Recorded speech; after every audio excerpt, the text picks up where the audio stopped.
Hey guys, this is Dr. Hub. In case you haven't subscribed, please do subscribe for updates. Opioids, and looking at highlights, that is some very important points. So the post-thoracotomy pain. So in terms of post-thoracotomy.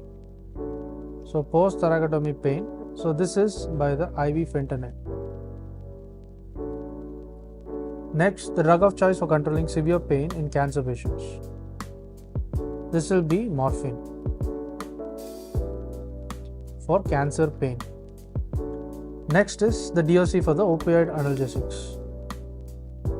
So in terms of the opioid analgesics, so this will be the alfentanil. Next is most potent.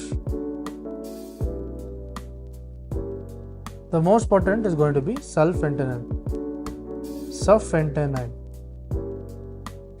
Next is we move on to the shortest acting opioid.